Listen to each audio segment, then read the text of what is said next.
Bonjour, bienvenue sur Flip, c'est Serge et aujourd'hui je reçois Nicolas Ducaux-Dercé, fondateur de Beau Bleu.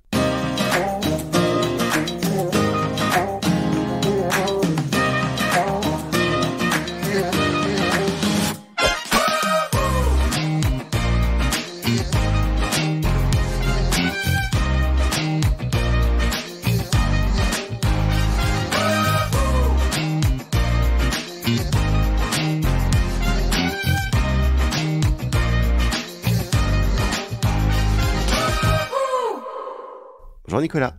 Bonjour Serge. Comment tu vas? Très bien, merci pour l'invitation. De rien, avec plaisir. Est-ce que tu peux te présenter? Ouais, je m'appelle Nicolas, à la base je suis designer automobile, et puis après très rapidement je me suis focalisé plutôt sur le produit de luxe et surtout sur l'horlogerie. Mais j'ai fait un petit passage avant, j'avais mon agence de design, et où j'ai fait pas mal de produits pour des startups ou des grands groupes, et maintenant avec Beau Bleu, depuis 2017. On va en parler de Beau Bleu. Mais à quel moment tu as flippé? J'ai flippé au moment où en fait j'avais un très gros projet qui était pour Alstom, et en fait c'était un projet qui était très ambitieux, très intéressant, mais comme c'est un gros bateau et que du coup les process sont hyper longs, j'avais pas mal de temps finalement pas mal de temps pour moi, et un peu égoïstement je me suis dit je vais me faire ma propre montre. J'avais un projet que j'avais utilisé pour mon diplôme de fin d'année. Et puis je me suis dit, je vais reprendre ce dessin-là, je vais le sortir des cartons, je vais me faire ma montre tout simplement. Mais au départ, c'était juste parti pour être juste un prototype fonctionnel, juste pour moi. Et donc j'ai redesigné la montre, ce qu'on appelle le boîtier, puis après au niveau du cadran, des aiguilles. Et puis au début, je suis arrivé à une montre assez classique finalement au niveau du cadran, avec des aiguilles droites, comme on peut l'imaginer. Et puis je trouvais ça assez ennuyant. Donc j'ai redessiné la montre.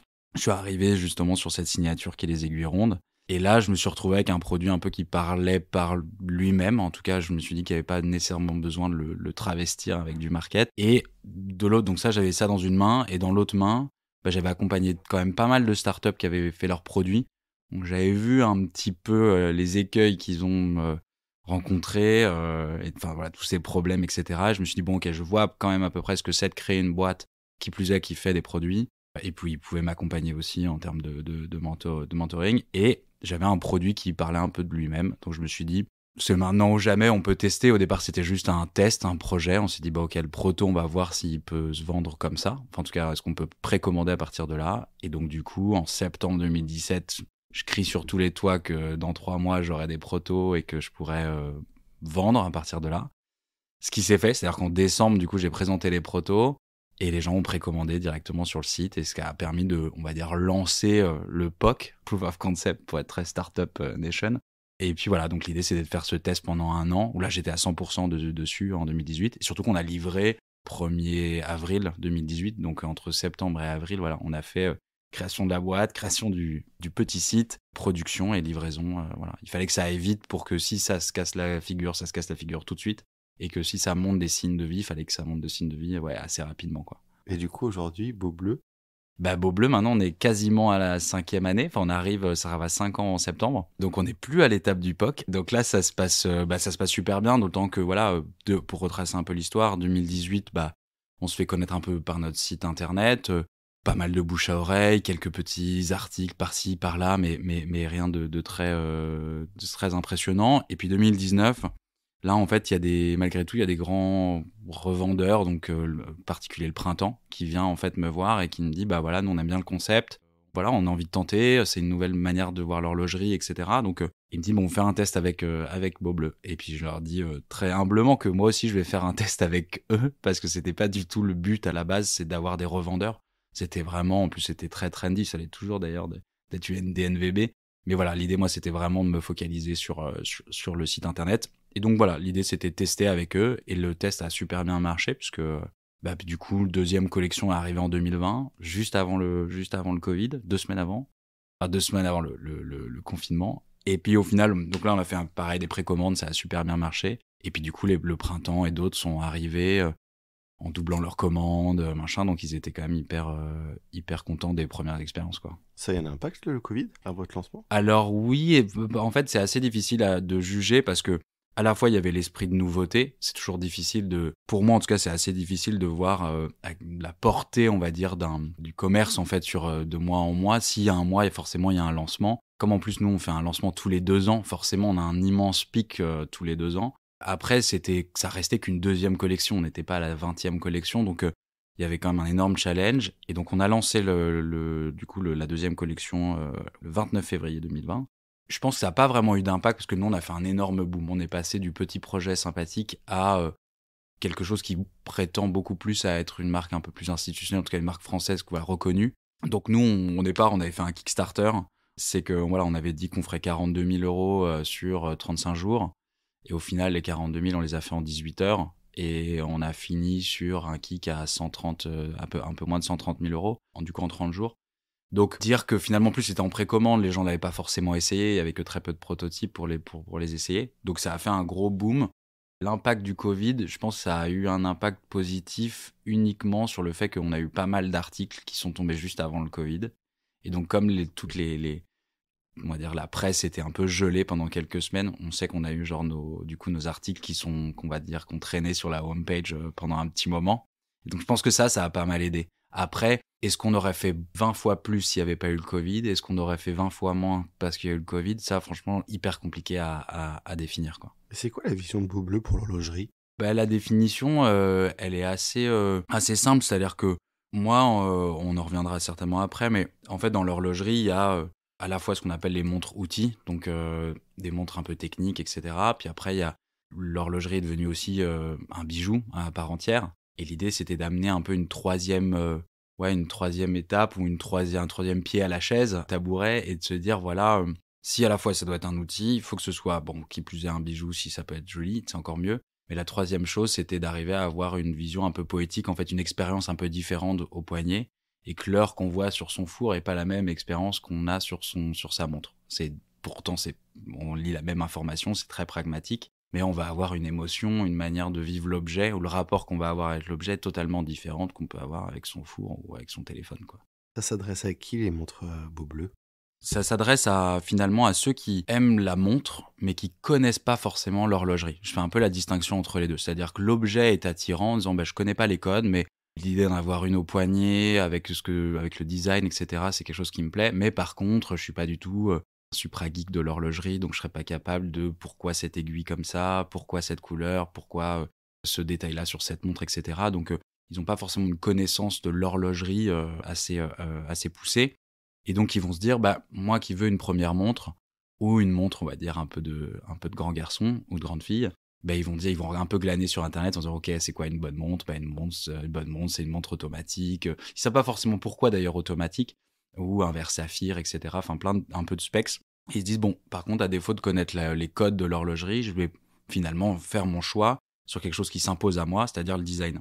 Donc, quand on va regarder des montres un peu traditionnelles, ils sont un peu perdus parce qu'ils se disent, mais c'est une 2 aiguilles, cadran blanc, mais il y en a une qui est à 200 balles, il y en a une autre qui est à 10 000. C'est quoi la différence? Oui, OK, il y a peut-être la qualité est différente, mais comme ils sont pas capables de la juger, ils vont être un peu perdus, donc ils vont se focaliser sur les montres qui amènent un peu autre chose, et c'est pour ça que Beau Bleu est là. Après, il y a une autre frange qui va être là pour le coup des gens qui sont hyper connaisseurs en horlogerie, et eux, ça va être un vrai vent d'air frais, une vraie bulle de respiration. Parce que du coup, ça sort quand même pas mal des codes de l'horlogerie traditionnelle. Et pour ceux qui ont un peu fait leur petit cheminement de passionnés, de collectionneurs, et qu'ils ont un petit peu les grands éléments de l'horlogerie, ils disent, en fait, cette montre-là, c'est encore plus une montre plaisir qui me fait voyager un peu ailleurs. Et du coup, vous positionnez où avec Beau Bleu dans ce monde-là? Moi, je me suis positionné, Beau Bleu s'est positionné au départ entre les montres entre 500 € et 1 000 €. Je trouvais ça intéressant parce que forcément il y a de la technique derrière, et pour avoir une certaine qualité, on peut pas faire des montres à 100 €. Et donc du coup, à la base, c'était pour ça que je voulais mettre ici, c'était que ceux qui vont faire ce premier pas à la rigueur dans la montre ou dans l'horlogerie, ils payent une certaine qualité, mais au moins ils sont pas assassinés de 5 000 balles, parce que surtout que 5 000 balles, c'est à la fois très cher, et en même temps, ça reflète aussi une qualité, mais il faut aussi la comprendre. C'est un peu comme la bagnole ou d'autres choses. C'est-à-dire que on pourrait s'acheter une voiture à 200 000, mais si on n'est pas un bon conducteur, qu'on n'a pas particulièrement de plaisir et qu'on comprend pas ce qu'il y a sous le moteur ou le travail qui est fait, du coup, c'est hyper frustrant comme expérience. Je le copie un petit peu finalement sur la montre. Ça sert à rien d'en mettre des tonnes si on n'est pas capable d'assimiler soit les codes, soit la technique, et du coup, forcément aussi le prix, quoi. Et puis après, de manière très pragmatique aussi, entre 500 et 1000, Déjà, les concurrents qui étaient, ou en tout cas les gens qui étaient un peu en place, ils se retrouvaient un petit peu, vulgairement, un peu le cul entre les chaises, parce que à la fois, ils étaient accessibles, mais ils copiaient totalement les codes du luxe. En tout cas, des montres qui sont au-dessus de 1000 ou 3000 euros. Et donc, en fait, on se retrouve toujours avec le même vieux beau dans sa Corvette qui fait la gueule sur la Riviera, avec cette image un peu d'Épinal. Sauf qu'en fait, c'est un peu, pas un copier, mais il y a beaucoup d'hommages qui se font par rapport aux marques du luxe. Et donc, finalement, il n'y avait pas tellement d'esprit de marque ou d'esprit de design dans ce secteur-là. Et donc, c'est pour ça que moi, j'avais toute ma place. En tout cas, Beaubleu avait toute sa place là-dedans. Et puis, ça s'est du coup confirmé là, avec le temps. T'as quelques chiffres sur Beaubleu? Aujourd'hui, notre site internet, il représente 70% des ventes. Les revendeurs, donc là, ou les wholesalers, ça va être là 30% du coup. Ce qui était du coup pas du tout prévu à la base. Moi, je voulais un peu naïvement du 100% web. Mais cette proportion-là, elle est vraiment bien 70-30. Parce que généralement, on parle en plus de 30% sur la part marketing dans un vente d'un produit. Et finalement, c'est comme ça que je l'ai prévu. Et enfin, c'est comme ça que en tout cas, je le maintiens comme ça. C'est que j'aimerais bien que ça continue à rester 30% finalement des ventes. Parce que c'est l'approche qu'on a. C'est-à-dire que nous, on a envie qu'il y ait une réalité un peu sur le terrain, qu'il y ait une présence au local. Et donc, ça va être pour nous presque plus de la stratégie marketing que de la stratégie pure commerciale, quoi. Alors forcément, ça a un impact hyper important, mais qui est pas majeur. Donc, ça permet aussi, nous, de recalibrer aussi la manière dont on investit en market. Aujourd'hui, nous, on fait pas d'investissement marketing, ou en tout cas, on commence à en faire, mais c'est vraiment à l'étape d'A/B testing, quoi. Très bien. Comment évolue l'horlogerie au cours de l'histoire? Je pense que avant de parler d'horlogerie, ce qui est intéressant, c'est peut-être plus de parler de temps, comment la manière dont on a vu le temps a évolué avec les différentes civilisations. Avant, ce qui régissait finalement la cité, c'était un peu l'horloge solaire. Et donc là, il y avait un seul point et tout le monde finalement se réunissait autour de ce point-là. Et donc ça régissait le rythme des saisons. Au départ, c'était les saisons, etc. Puis après, les éléments qui régissaient un peu la ville. Et puis, ensuite, on est arrivé à plus longtemps après, mais l'horloge on va rentrer dans les foyers. Et donc là, ça régissait un peu le rythme de la maison, du quotidien, de aller au travail, aller à l'école. Enfin voilà, donc ça permettait de régir en tout cas des communautés beaucoup plus restreintes. Avant, c'était la ville, après, ça a été le foyer. Et ensuite, on est passé à un temps quotidien, du coup, ramené à une personne. Donc, c'était les premières montres à gousset. Donc, c'était mon temps à moi, comment moi, je gérais mon temps. Et donc là, on est revenu à quelque chose de vachement plus personnel et après personnifié ou personnalisé. Parce que du coup, on arrivait à la montre bracelet qui est arrivée au moment de la guerre. Et donc, on était toujours forcément sur cette relation à l'outil. C'est-à-dire que j'ai besoin de savoir mon temps, de la manière dont je le gère. Et puis, au fur et à mesure des années, on est passé de la montre outil, donc ce que les Anglais appellent tool watch, et à la montre finalement bijou, autant pour hommes que pour femmes, etc. Et voilà, et donc aujourd'hui, on est là quelque chose d'hyper personnalisé. Alors, il y en a qui ont des montres soit connectées, mais après, si on parle de l'horlogerie traditionnelle, voilà, aujourd'hui, c'est vraiment la recherche de la technique. Maintenant, c'est un peu un secteur de passionnés, et on en est là aujourd'hui, quoi. La question qui tue. Est-ce qu'on a réellement besoin d'une montre aujourd'hui? En réalité, non. Si, en tout cas, faut pas repousser je pense, la question. C'est-à-dire que là, c'est pas on va dire, le passionné d'horlogerie qui va parler, c'est surtout dire, non, factuellement, est-ce qu'on a besoin d'une montre? Non. Comme je le disais avant, l'heure, maintenant, on l'a sur notre four, quoi. Donc, c'est-à-dire qu'on l'a aussi sur notre portable, on l'a sur notre ordi, etc. Donc, l'accessibilité à cette information, c'est-à-dire l'heure, on l'a partout et on peut très bien se débrouiller sans. Par contre, du coup, l'idée d'avoir une montre, c'est aussi, alors ça peut paraître hyper philosophique, mais je pense que c'est intéressant de prendre du côté philosophique, c'est de se dire quel est notre rapport finalement au temps, comment moi je le vois. Il y a des gens qui vont le voir de manière hyper technique, un peu à la James Bond, seconde par seconde, avec des chronomètres partout. Et c'est pas du tout un jugement, c'est une manière de voir le temps. Et il y a des gens, ils vont dire, non, une seule aiguille, pas d'indicateur sur le cadran, enfin quelque chose de très tellement minimaliste que finalement on aurait presque un peu de mal à lire l'heure. Mais pour eux, il n'y a rien de plus précis et ça leur donne, en tout cas, ça projette une idée de comment eux, ils voient le temps. Quelque chose de peut-être plus léger, moins précis, mais pas forcément moins gérable, quoi. C'est pas devenu aussi un outil, par exemple, j'ai envie de dire comme un bijou ou d'instagrammable? Ouais, alors je pense que c'est le travers de plein de produits aussi. C'est que Il y a des gens se sont accaparés finalement des produits et des marques. Je pense que c'est pas l'inverse. C'est surtout des gens qui se sont dit, bah voilà, avoir cette montre-là, ça m'apporte ce statut social-là. Et qui d'ailleurs sont parfois, ils savent pas vraiment pourquoi d'ailleurs ces montres sont si iconiques ou si chères ou etc. Et donc ils vont utiliser des montres pour un peu s'auto brander quoi, faire un peu du personal branding. Après, je pense que c'est un peu un travers de la chose parce que si on verrait que le côté bijoux, ce qui est dommage puisque derrière en fait il y a un savoir-faire de dingue et donc il y a plein de choses à apprendre là-dessus. Et puis la montre, c'est un produit qui m'intéresse plus que d'autres choses. C'est qu'en fait c'est le seul produit sur lequel on va avoir une sorte de connexion, de relation en fait avec l'objet un peu plus forte qu'on pourrait avoir qu'avec d'autres choses. Par exemple, les lunettes, pour quelqu'un qui porte des lunettes de vue, il porte ça tous les jours, c'est toujours en contact avec lui, mais finalement, s'en séparer, le donner, peut-être pas le prêter, mais c'est quelque chose qui est concevable. Une montre, au moment où on l'a et on vit avec elle et avec toutes les expériences qu'on peut avoir avec elle, on va être beaucoup plus réticent à vouloir la donner ou la vendre. C'est parce que c'est finalement, on va projeter pas mal de choses sur cette montre-là. C'est le signe, je sais pas, de 18 ans, de 30 ans, du mariage, de plein de moments qui jalonnent un peu la vie. Et ce rapport-là, c'est intime et c'est un peu mystérieux. Et donc c'est ça, moi, qui m'intéressait dans la montre. Et donc je pense que il y a le côté peut-être instagrammable, mais au-delà de ça, c'est une montre qu'on a envie de garder et qui va nous suivre dans nos différentes expériences, quoi. Et qui sont les nouveaux consommateurs de l'horlogerie traditionnelle aujourd'hui? Bah, l'horlogerie traditionnelle, je pense que déjà faut savoir ce que c'est l'horlogerie traditionnelle. Donc les nouveaux consommateurs, je pense qu'ils voient pas encore ce que c'est trop dans le cheminement, ils savent pas encore ce que c'est l'horlogerie traditionnelle. Aujourd'hui, ils sont beaucoup plus, en tout cas, ils essaient de s'informer beaucoup plus sur ce sujet-là. C'est pas tellement comme nos grands-parents en disant bon bah voilà, mon petit chéri ou ma petite chérie, on va t'acheter une montre, on va t'offrir une montre. Donc on allait dans le bijoutier du coin et en disant bah voilà ce qu'on a, regardez, qu'est-ce que vous recherchez, moi je vous conseille plutôt ci, plutôt ça. Enfin, il y avait peut-être quelque chose de plus spontané et les gens n'étaient pas forcément au courant et c'était le vendeur, l'horloger qui un peu pitchait ce que c'était l'horlogerie. Donc c'était hyper bien parce que ça avait un rapport hyper humain par rapport à ça.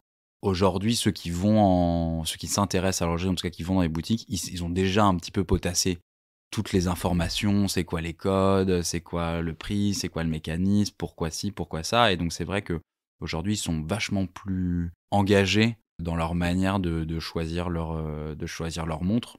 Donc les nouveaux consommateurs, aujourd'hui, et je pense ça amènera à autre chose, mais on a besoin aujourd'hui de produits qui sont, on va dire, qui font sens et qui vont pas aussi s'arrêter dans 2 ans ou qui a soit le côté mode ou soit le côté après très pragmatique de la pile, de recharger, maintenant des softwares, etc.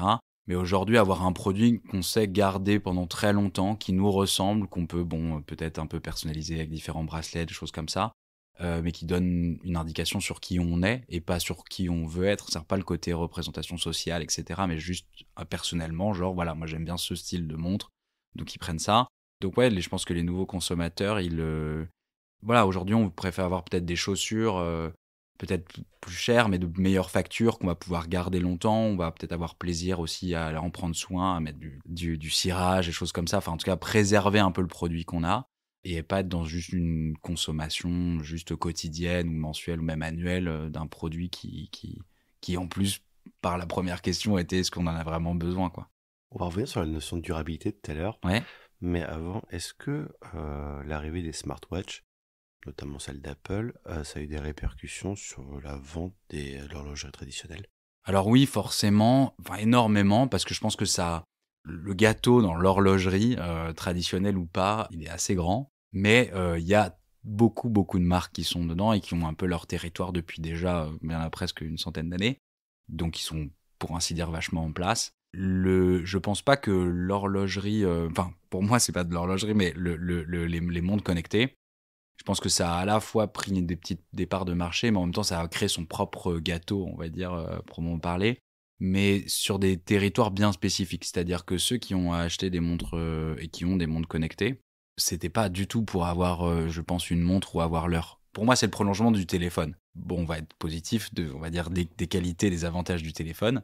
Mais par exemple, en France, il y a pas mal de gens qui ont des smartwatches. Mais par contre, aux États-Unis, là, pour le coup, tout le monde a des smartwatches. Et là, c'est assez impressionnant. C'est-à-dire que des gens qui sont plutôt très modestes ou des gens très fortunés, tout le monde a une smartwatch qui est assez impressionnant, mais aussi parce que la culture horlogère dans certains pays est pas encore hyper développée. Nous, c'est facile de dire qu'on s'y connaît en horlogerie ou qu'on connaît les codes, etc. Mais parce qu'on est en Europe, qui plus est, on est en France, on est à côté de la Suisse. Bon, faut pas oublier que l'horlogerie, c'est français à la base, mais voilà, donc on a aussi cette soft culture, en tout cas, qu'on a au local. Donc ça serait c'est un peu présomptueux de dire, bon, ils y connaissent rien, mais ça prend du temps et voilà, on sauve pas les bébés phoques en apprenant l'horlogerie. Donc, je veux dire, il y a des choses plus essentielles que ça. Donc voilà, certains pays, peut-être, donc les États-Unis, il y a quand même un fort pouvoir d'achat, mais en Inde ou au Brésil, le rapport à l'horlogerie, bon, il est assez minime, ou en tout cas, ceux qui vont commencer à rentrer, ça va être peut-être un peu archétypal en disant, bon, bah voilà, il me faut la marque à la couronne, pour pas citer Rolex, voilà, parce que dans leur cheminement peut-être social, etc., c'est important pour eux, et voilà, mais ça commence peut-être comme ça, et puis après, au fur et à mesure, ça crée des groupes un peu de passionnés, et ça développe autre chose, etc., etc. Donc, voilà, il y a même des zones, même aux États-Unis, qui sont un peu plus au courant de comment ça se passe l'horlogerie. Donc aujourd'hui, on voit des marques même vraiment différentes, voir un peu le jour, et ça fait plaisir. Mais du coup, la montre connectée, on dit montre parce que c'est au poignet et qu'il y a un bracelet et qu'accessoirement ça donne l'heure. Mais le rapport à l'objet est pas du tout le même. Déjà, on en parlait, en fait, la durabilité, en fait, ça va être, on le voit déjà avec son téléphone, c'est-à-dire que ça pose pas du tout de problème, enfin pas de problème. En tout cas, c'est convenu qu'on peut acheter un téléphone pour 1500 balles, ce qui est quand même on est quand même loin du 3310, alors c'est plus exactement les mêmes features, mais globalement, on est dans ce rapport-là, et avoir cette montre-là connectée, pour moi, c'est le prolongement. Donc, avec ses avantages et aussi, je pense, ses inconvénients, mais on le voit bien. Donc, on peut dépenser 1500 balles dans un téléphone et se dire que dans 3-4 ans, en fait, on va pas pouvoir avoir les nouvelles applications qui sont devenues, du coup, pendant 3-4 ans, hyper essentielles pour nous. Ça peut être n'importe quoi, truc de banque, truc de paiement, enfin, plein de choses différentes. Et même pour des raisons de sécurité. Aujourd'hui, il faut updater aussi les softwares, etc. Ça va être exactement la même chose qu'on a sur la montre connectée. Et puis on va avoir un certain nombre de data aussi. Alors c'est un peu plus critique, mais c'est que les infos qu'on a connectées avec la montre, aujourd'hui, il faut être capable de traduire en fait cette information-là. C'est-à-dire qu'on a l'information brute, voilà combien de pas on fait, voilà, notre rythme cardiaque, etc. Mais combien de personnes savent réellement l'incidence du nombre de pas, de la qualité même des pas, au-delà même du nombre, du rythme cardiaque, par rapport à une course ou pas de course, etc., etc. Et donc aujourd'hui, arriver aussi à traduire cette information, la vulgariser, et après peut-être changer un peu nos habitudes, le gap, il est encore loin. Et puis après, le rapport, je pense pas qu'on a le même rapport émotionnel avec une montre, avec une Apple Watch, par exemple, ou même peu importe TomTom, ou peu importe la montre, qu'avec finalement même une montre à 200 balles, mais qu'on a reçue à son anniversaire, le jour de ses 18 ans, par maman et papa. Enfin, ce rapport-là, il est pas du tout le même. Et je pense qu'aujourd'hui, on voit la limite de tous ces objets connectés, et que ça part un peu d'un bon sentiment, mais derrière, pour des objets, sur le point de dire qu'on n'a pas besoin, on crée pas ce rapport-là, et donc finalement, ça devient encore plus inutile, quoi. Je me reconnais tellement dans ton persona, on va dire, des personnes qui achètent une Apple Watch. J'en fais exactement partie. Ça veut dire que j'ai jamais besoin de montre, j'ai jamais supporté avoir quelque chose au poignet, mais ce côté extension et simplification du téléphone, rien que pour ça, je l'ai acheté, l'Apple Watch. Et je l'apporte comme quelque chose qui est un outil pour moi, plus qu'un objet de déco, quoi. Justement, vu qu'on parle d'Apple Watch, on va parler d'Apple. Là où Apple allait chercher des codes de l'horlogerie, notamment dans les magasins, pour essayer de revendre, est-ce que justement l'horlogerie ou les grands horlogers sont allés chercher des codes de la tech? Alors, je ne pense pas. J'en suis même quasiment sûr, pour plein de raisons, parce que très très traditionnel, je pense peut-être un peu trop, mais alors ça n'est que mon opinion, dans le sens où voilà, si on fait un peu un peu le cheminement, c'est que quelque chose qui avait été très bien fait, d'ailleurs c'était par Swatch, c'est qu'ils avaient dit, bon voilà, on crée des flic-flacs en disant, on va mettre quelque chose au poignet, des gens qui sont jeunes, ils vont être habitués à avoir quelque chose au poignet, et donc finalement avoir ce fil rouge de l'horlogerie un peu tout le long de leur vie, en disant voilà, quand on a 10 ans on a ça, quand on a 15 ans on a ça, et puis quand on vieillit pour les 18, pour le mariage, pour autre chose, on va finalement les accompagner dans leur vie, et ils vont avoir des montres un peu différentes. Ça se fait plus trop, j'ai l'impression, aujourd'hui, donc tout le monde vieillit un peu autant que l'horlogerie, et ils ont un peu découvert les sites internet, enfin les internets, genre il y a quelques années, mais ça se voit parce qu'en fait dans les codes, c'est-à-dire qu'aujourd'hui, Alors, je veux pas leur donner des conseils, mais c'est juste que sur le site internet, les gens qui n'y connaissent rien, ils ont besoin d'être pris par la main. Et c'est pas du tout condescendant, c'est que c'est des gens qui sont des passionnés en puissance, qui le savent pas encore pour autant, mais voilà, et on va leur expliquer que c'est pas forcément compliqué, et que si c'est compliqué, c'est très beau, et qu'il faut juste bien l'expliquer pour voir un peu la chose. Et donc par rapport au rapport au digital, je pense qu'ils prennent un peu le train en route, donc peut-être un peu tard. Après, c'est une industrie qui est quand même très puissante, donc ils sauront, et puis de facto avec les nouvelles générations qui rentrent dans les entreprises, trouver les nouveaux codes. Mais c'est resté encore traditionnel dans les boutiques, dans les revendeurs. Il y a beaucoup de gens qui disent, moi jamais de la vie je ferai du site internet. Bon, ceux qui ont toujours été hyper catégoriques là-dessus, je pense que Kodak ou BlackBerry, je pense que quand ils ont dit jamais on fera ça, je pense qu'aujourd'hui ils le regrettent. Donc je pense qu'il faut pas être aussi catégorique. Donc même si il y a des montres qui sont très très chères et que on peut pas forcément acheter une montre à 50 000 balles sur internet. Et puis d'ailleurs je pense même pas que ce soit totalement possible. Donc mais il y a un lien à créer avec des nouveaux usages. Parce que c'est pas vrai quelqu'un de 20 ou même 30 ans qui connaît rien à l'horlogerie va juste aller sur un site et puis acheter, quoi. Il faut qu'il soit vraiment accompagné. C'est juste parce qu'il voit juste une photo de la montre que ça va suffire, quoi. Donc je pense que dans l'expérience utilisateur, on en est encore loin, mais ça avance, quoi. Ça avance. Le secret pour l'horlogerie serait pas de dépoussiérer, on va dire, ou de recréer une nouvelle expérience magasin, peut-être pour se différencier? Ouais, c'est ça la chose, c'est que aujourd'hui on n'a pas de problème pour acheter une veste, je sais pas n'importe quoi, je dis à 500 euros ou 200 euros sur internet. Alors c'est quand même un prix, je veux dire c'est pas 10 balles, mais on n'a pas de problème à acheter une veste. Par contre une montre, même si c'est exactement le même prix, on se dit forcément qu'il faut la porter au poignet, l'essayer au poignet avant de l'acheter. Donc à la fois l'industrie traditionnelle a vachement joué là-dessus en disant non, c'est une évidence, mais d'ailleurs on est obligé de le faire. Et je pense que pareil, quand on est trop catégorique, donc le obligé de le faire, là c'est là où ça peut coincer, surtout avec les nouveaux usages.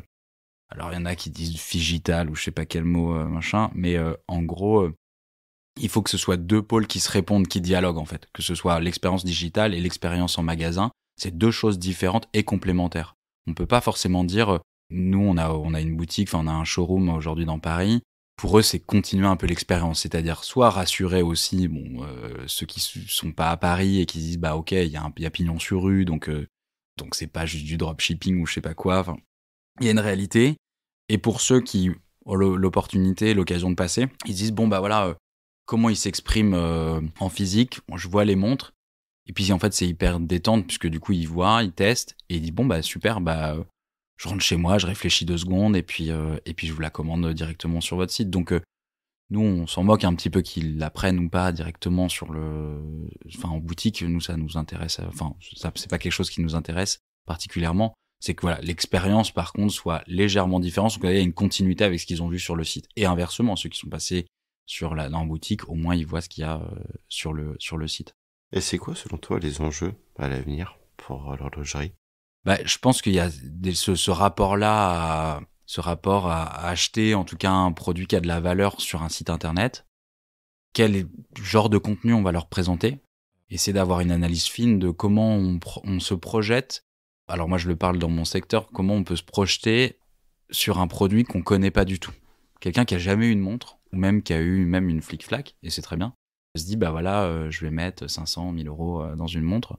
Même si je comprends un peu les specs, les caractéristiques de la montre, comment j'arrive à me projeter? Donc, quelle information, lui, il va vouloir chercher? Est-ce que c'est laquelle photo? Est-ce que c'est un 360, une 3D, un truc, une vidéo? Alors, je pense qu'il y a un peu de tout ça en même temps, mais c'est avoir une analyse beaucoup plus fine là-dessus. Ce qu'il va falloir, je pense, changer, c'est de se dire que les nouveaux consommateurs, mais je pense que c'est un peu paradoxal, mais c'est de considérer que les nouveaux consommateurs sont des nouveaux consommateurs. C'est-à-dire qu'ils y connaissent rien. Et qu'il faut leur expliquer ce que c'est l'horlogerie. Pour nos grands-parents, il y a quelque chose d'automatique. C'était pas automatique, mais c'était très convenu de se dire, oui, pour 18 ans, ou un mariage, ou je sais pas, pour les 50 ans, etc. C'était l'occasion d'avoir un bel objet, et si c'est pas un stylo ou quelque chose comme ça, ça peut être c'est une montre. Et donc c'est des moments qui jalonnent un peu notre vie. En tout cas pour nos grands-parents c'était comme ça. Nos parents toujours un peu moins, mais toujours un peu le cas. Et du coup la nouvelle génération, on va dire ceux qui ont entre 18 et 35, ils ont pas du tout cette image-là de l'horlogerie. Ils voient quelque chose de très traditionnel, voire un peu poussiéreux. Mais par contre, ils voient pas du tout l'occasion de dire pour 18 ans, on peut avoir une montre. Enfin, on sait ce que c'est le genre de produit qu'on peut avoir, ou le mariage, par exemple. Et donc, l'idée, c'est de leur expliquer un peu tout l'univers et de se dire que, bah oui, au fur et à mesure de votre vie, c'est un produit qui peut vous faire sens, quoi. Intéressant, la vision. Mais c'est vrai qu'on n'a pas eu cette culture. Enfin, moi, je l'ai jamais eu, la culture de ma montre. Oui, Du tout. donc c'est ça. Et même quand on m'en offrait une, tu m'aurais offert ça ou un vêtement quand j'avais 18 ans, ça m'aurait pas changé ma vie, quoi. Ouais, c'est ça. Je pense que le... Mais peut-être parce qu'aussi, on a reçu des téléphones, enfin, on fait partie de la génération qui ont eu des téléphones et on avait l'heure sur notre téléphone. On se disait, ouais, mais en fait, ça me fait quelque chose en plus alors que j'en ai pas besoin. Alors qu'à l'époque, nos grands-parents, nos parents n'avaient pas ça. Non. Et peut-être que ça apporte aussi une sorte de réponse. Et aujourd'hui, comme on revient sur une société de plus en plus où on cherche la durabilité dans nos produits, bah finalement, peut-être que la durabilité, c'est l'élément différenciant de l'horlogerie. Ouais, c'est la durabilité. Puis je pense qu'il y a une part c'est une part d'imaginaire. C'est comme on disait, c'est le luxe en tout cas. C'est quelque chose de qui est normalement fait pour à la fois durer, mais qui est aussi fait pour vous faire rêver, vous rappeler aussi certains moments et des choses comme ça. Donc je pense que aujourd'hui l'horlogerie, ce qu'elle a besoin, c'est de réinjecter un peu tout l'imaginaire, tout l'univers de l'horlogerie de manière juste globale, sans forcément qu'ils achètent des montres, mais qu'au moins il y a des gens qui veulent pas de montres, mais ils savent que culturellement, que en gros que l'horlogerie revienne un peu plus culturellement dans les consciences, quoi. Il y a encore ce côté bijou de famille de la montre ou pas dans les jeunes générations? Non, je pense qu'en fait, les codes utilisés aujourd'hui qui vont, je pense, changer, alors pas pour toutes les marques, etc., mais le côté artisanat, héritage, des choses dans ce type-là, c'est, pour la nouvelle génération, ils voient très bien que c'est une qualité, que c'est que c'est quelque chose de positif.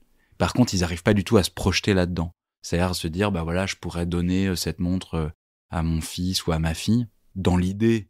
Pourquoi pas? C'est pas idiot, c'est plutôt sympa comme idée. Mais c'est pas ça qui va les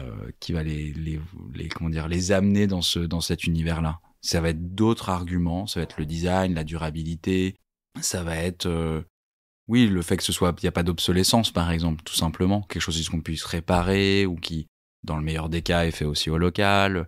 Des choses comme ça. Donc voilà, les codes vont un petit peu, je pense, changer. Ça fait pas forcément rêver les gens aujourd'hui d'être sur un bateau à voile avec madame à côté, l'écharpe au vent. Je pense que c'est des codes qui sont un peu surannés, quoi. Très bien. Une dernière question. Ouais. Ton prochain grand flip, c'est pour quand? Mon prochain grand flip, c'est pour bientôt, parce que j'ai réalisé un peu naïvement, quand on crée une boîte, on se dit c'est la galère, tout fuit dans tous les sens, y a pas assez de commandes ou je sais pas quoi. C'est normal le début. Et on se dit toujours, je dis n'importe quoi, on vend un produit par semaine, c'est pas assez, mais le jour où on vendra, 100 montres, 1000 montres par semaine, ça sera génial, on sera tranquille, les doigts de pied en éventail, etc. Ça, c'est un peu naïf mais c'est normal. Quand on commence, on se dit juste quand on aura plein de commandes, ça sera hyper tranquille. Aujourd'hui, on voit bien que, en tout cas pour Beaulieu, c'est pas du tout le cas. C'est-à-dire que les commandes, elles sont là, le volume est là. Mais du coup, on arrive à d'autres problèmes d'envergure. Et l'idée, en fait, c'est que, on est arrivé à un premier palier. Et en gros, faut suffisamment avoir d'audace pour rechanger un peu tout, de changer un peu de paradigme et de dire, en fait, faut beaucoup plus de monde. Donc, on peut plus faire ça tout seul dans son coin. Aujourd'hui, faut s'entourer et de reprendre d'autres risques. Et donc, c'est là où j'en suis aujourd'hui, c'est justement de créer cette équipe-là va durer en tout cas, j'espère, pendant très longtemps pour arriver à ce deuxième palier qui sera là, pour le coup, autre chose. Et là, quand on arrivera à ce deuxième palier, ça sera que Beaubleu sera encore plus institutionnel, que ce sera même plus une question de volume, mais que ça sera une question d'image, de philosophie, et de choses comme ça, quoi. Bon courage. Ouais, merci. Bonne route. Merci.